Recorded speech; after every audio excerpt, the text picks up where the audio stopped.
Eighth and final event of the FedEx Cup Fall, 47th tournament, and the last official events of the 2024 PGA Tour campaign is the RSM Classic, contested on the Seaside and Plantation courses this week in Sea Island, Georgia. I would like to think it's going to be a little bit of a respite for the Golfbet Insider, PGATour.com's Rob Bolton, between now and the end of the calendar year, but he's the hardest working man in the fantasy golf betting space. So I doubt this is it for him, but good to have you back, big fella. What's happening? What's up, man? Who says it best? The old phrase is, the days are long, but the years go by fast, right? And it feels like that at this time of year. They used to comp this week. I'm obviously not playing on the PGA Tour, but it's just like the last week of high school. This is the last time these guys will ever play together in the construct of their membership status. And while that's not a real thing, I mean, it's sort of the thing, right? We're going to have a new class next year. We're going to have rookies. We're going to have guys from the DP World Tour. And nothing's over yet. So it's just like any other tournament. It just so happens that it matters so much than maybe last week, because nothing is next week. And that was the vibe heading into the RSM Classic. And then, we just roll into whatever's next. So looking forward to that in the next few weeks. And we'll have 100 exempt players rather than 125, as approved by the PGA Tour Policy Board earlier this week on November 18th. Those changes will take effect in 2026, but a lot to play for this week as guys try to secure their membership for next season, try to play their way into signature events, ease up the world golf rankings. Everything's on the table this week in Sea Island, Georgia. We'll start with the man atop the power rankings, and that's Ben Griffin, who had a top 10 finish at this event a year ago, had a top 10 finish a week ago in Bermuda as well. Not the chalk this week. He's at plus 3,000 in that neighborhood, but he sits atop the PR this week. I will wait for the bell. Where's the bell? Oh. That I don't even that, folks, is your resounding converging trends alert. Ben Griffin, look, 9 of the 14. I wrote about this in Grayson Sig's capsule of sleepers, to just jump ahead and steal my thunder there for a moment. 9 of the 14 winners of the RSM Classic were first timers, including the last 3. 4 of the last 5 of the last 7. I mean, it's a trend, and it matters in this event, despite the fact that as we open with, everything's on the line. That's a heady thing to accomplish at this time of year. Granted, yes, last year was the first time that it concluded the FedEx Cup Fall, and thus the season since 2012. It wasn't like the entry into the holiday break and everybody picks up where they left off come January. So granted, that is a different differentiation. But hey, we're still 1 for 1, in the new wraparound, with the end of the season with the RSM, with first time winners at the RSM. So I mean, Ben Griffin's been playing terrific. I don't think anybody's played more often than he has, with 34 starts or something like that on the PGA Tour. Talks about how much he loves playing. The form is there. And it was in the back of my head, as I admitted, that it doesn't matter that a non-winner could top the power rankings for any tournament, but especially this week. So, last week, all 11 of the golfers inside the top 10 at Bermuda had never won on the PGA Tour. So 10 of them still are non-winners. I don't remember the last time I've seen that, where the entire top 10 consist of non-winners. Obviously, Rafael Campos got through, and he's now a winner as the champion there. But that kind of momentum can roll into this week with these guys. It's not going to happen 2 weeks in a row. That type of thing doesn't happen 2 weeks in a row. There should be a bet that doesn't happen 2 weeks ago, and it'd be minus 1 million because no one would bet on it. So Ben Griffin, all the way, not necessarily a runaway number 1, but given everything that we've talked about with the converging trends and the fact that he loves playing and he's already set for next year. I mean, he's just out there to win this week, and I just love the angles entering. So a non-winner atop the power rankings. A first-time PGA Tour winner is second in the power rankings. Davis Thompson broke through at the John Deere Classic in Quad Cities earlier this summer. 6th start in this tournament, but only his second year on the PGA Tour. The math is not equating for people. That's because his dad is the tournament director, and he's gotten a few sponsor invites through the years. The markets are paying attention, Rob. Plus 1,800. I think Ludwig Oberg is the only player with shorter odds here this week than Davis Thompson. Yes, and he was a little bit longer last night, so the market is responding. Obviously, exceptionally deserved of it, and deserved of the number 2 spot in the power rankings. Ever since he won with the course record, with the tournament record, pardon me, at the John Deere Classic, he's basically kept the pedal down. He's doing exactly what we expect him to do in his third year on the PGA Tour. Pardon me, second year on the PGA Tour. Yeah, it's just plug and play with this guy, and local, all those connections, the feel good, the fit. I mean, I don't know where he's not going to fit, given his pedigree over time, and then finally breaking through, I suppose. I mean, we're kind of waiting for him to do that on the PGA Tour, and he did. Yeah, I mean, the trajectory, if you think about a trajectory of a younger player on the PGA Tour, it would look like his. So it's been very sort of easy to just make sure that you get him in your lineup if you're playing fantasy. But then this week, get on him at 1,800, plus 1,800 to win. I wrote about this a little bit about Oberg in the Golfbet Insider. Like, I'm not loving the outright odds for that guy for the reasons listed there, but Thompson makes a lot more sense, and he, at the time I wrote it, was twice as long. So I'm much more interested in a guy like Thompson, a guy like Griffin, number 1 at the top of the power rankings in that particular market. Oberg probably would have been in the pole position had it not been for the meniscus surgery that he just had in September. This is his first start since that point. So even though he is the betting favorite at 10-1, I think the Swedish sensation, even though he's going to see a lot of action this week, could be a fade, quite honestly. Yeah, so I wrote about the fact that he's actually, I was torn because I don't know. I'm not endorsing an outright, maybe a fraction of a unit if you can't help yourself. Who am I to say to tell you not to? But that he's actually as long as 10-1. Think about some of the odds that we've seen this year. Maybe he should be more, if he was healthy, was playing maybe a couple times, played the Zozo, for example, or whatever, played in Europe, whatever the case is. And he came in fresh, and he didn't project to have any rust, which is fair to criticize this week. Maybe he's 5-1, 6-1, somewhere in that range, so that he's as long as 10-1. And I joke, BetMGM still wants to keep the lights on come Monday, so they can't throw him out there too far. There's that element always in play. But yeah, I default into a top 10, and even then, it's even money, plus 100.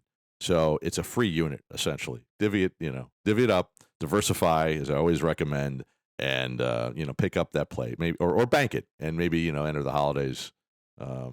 In the black. It's been boom or bust for Mackenzie Hughes at Sea Island, Georgia, through the years, right? He's 8th in the power rankings, won the event in 2016, had a couple of additional runner-up finishes. So if you're willing to roll the dice and hoping that it's a boom year, you could potentially cash at 35-1 with Hughes this week. It's nice odds, and that's what we love seeing in guys like that who prove it over time that they're not fearful of the top of the leaderboard. He's obviously won on the PGA Tour. He's just played the President's Cup. He's accomplished a lot. I love Mackenzie Hughes in the long term. The reasons you just suggested is why I'm not necessarily running toward him every week. It's a lottery ticket with him, so that's why you get that. So over time, if you played him a unit, and you think he's going to win once a year, then it'll pay off for you because he's not going to play 35 times, and he's 35-1. It'll pay off for you. So 1 unit a week for Mackenzie Hughes, and eventually it's like the Scotty Scheffler effect. He still outpaced the market, even though he was 3 or 4-1 every time he played, which is absurd. So that's how you got to look at these things sometimes in the macro for Mackenzie Hughes, especially. Shares the course record with a 60. He's ended his last 2 finishes here with 63 and 62. It's 62 and 63 in that order. I mean, it's quite crazy. And he's been able to stay busy. He's fine for his card and signature events. He still needs to.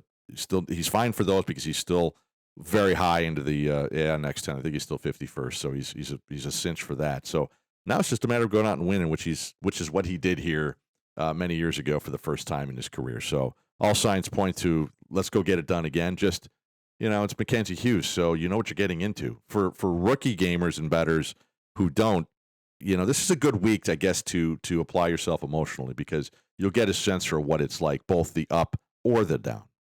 JT Poston has made one start this fall, and it was quite prosperous. It was in Las Vegas, and he left town with the trophy and the big check at the Shriners Children's Open. He's at plus 3,300 this week, 11th in the power rankings, by the way. One of the guys who lives in the Sea Island area, making his ninth start, yet to crack the top 10. So I guess that's something that the bettors will have to weigh here this week. Yeah, it's always curious. Like the one that always, I wrote about this, I think my first year on PGATour.com, where I opened it up by saying you have to live somewhere.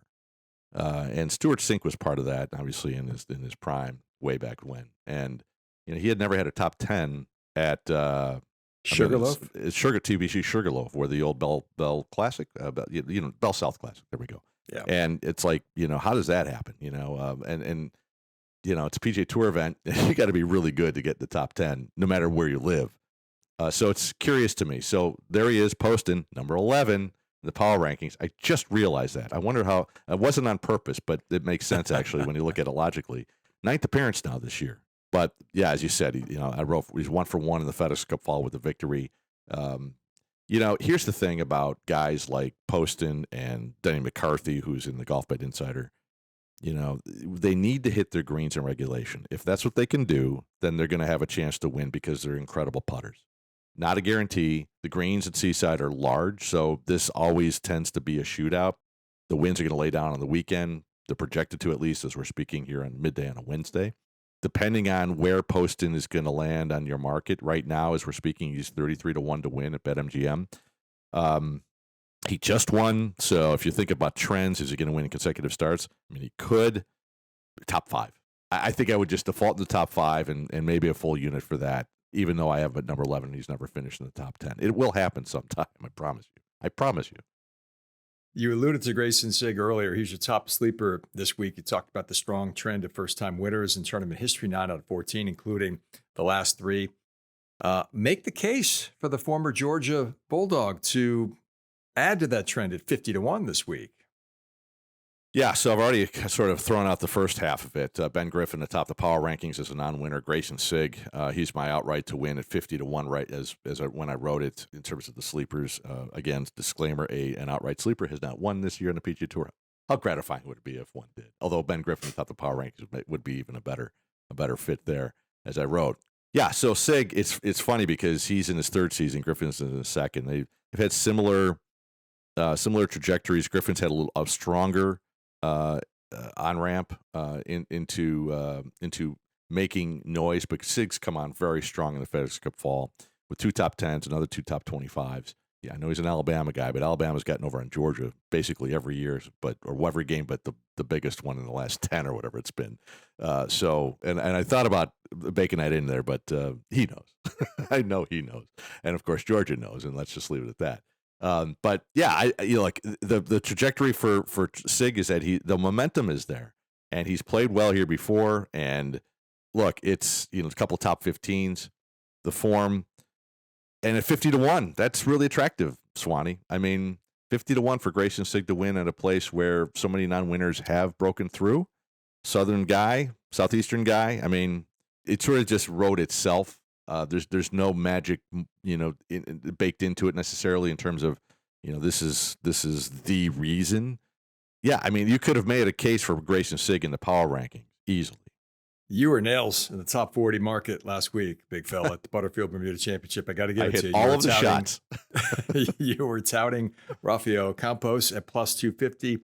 All he did was win, becoming the first Puerto Rican-born PGA Tour champion since Chai Rodriguez back in the day. You can get the same price on Kevin Kisner this week, plus 250 for a top 40. The Kiz had it going for a couple days in Bermuda, faded on the weekend, but his finish still was his best since the RSM Classic 2 years ago. Same finish, too. T29. Yeah, and why not? Look, we're in the top 40 market. It's funny because when I look at some of these other markets, I start from the top and go down. Let's find who's the guy I'm surprised by. But the top 40, I start at the bottom and go up and say, let's find somebody who's going to jump off the page, because the expectations are lowest for all of them, obviously, according to BetMGM. And then Kisner's sitting there. I'm like, wait a minute, he was actually ahead of Campos at the midway point last week. A couple shots off the lead, doing his thing and loving it. And I just wish he was more comfortable in his own skin. I think that's what I would mount most out of Kevin Kisner. Of course, I'm kidding. Obviously, it's going to be fun to watch him play. You know, it's only within a couple of years ago he was inside the top 50 of the world ranking. I know that's a long time ago in certain ways of looking at the game, but yeah, I mean, he used to be a little bit like Mackenzie Hughes, where he was almost a course for a course, and then suddenly he would, you know, the match play was his jam, but he would show up on a shorter course or a very difficult course, and he would remind you why he's really good at this particular sport. And he hasn't given up the microphone entirely. He's in an estuary between being a touring professional and having a headset on, and he's being able to do both in the modern age because you don't have to pick one anymore like the old days necessarily. He's not in the studio, but you don't have to be in the studio anymore, as you know. So there's all of that played into him. He's just in a really good place in his life as a man in his 40s. We should all aspire, or should have aspired if you've already been through that phase in your life, to be in that kind of place. And he's at Sea Island. So where else would you lean into him for as low as the top 40? And lo and behold, as you said, plus 250, which is even longer than when I wrote it at plus 230. So that's really, I mean, look, have fun with it, just like you did last week with the Campos. At Rob Bolton Golf is where you find him on the X and read his fine work at PGATour.com in the golf bet space. This is the final official event of the season, but we're not done quite yet. Me and you, big fella. We're going to dust you off and prop you up for the Hero World Challenge and the Grant Thornton Invitational in early to mid-December. I look forward to your company as always. Thanks. All right, buddy. And to you, your family, Chris Sinclair, the wizard behind the curtain that makes all of this possible, and his family. Have a wonderful Thanksgiving. I'm so thankful for you and everything you do here as well. Thank you.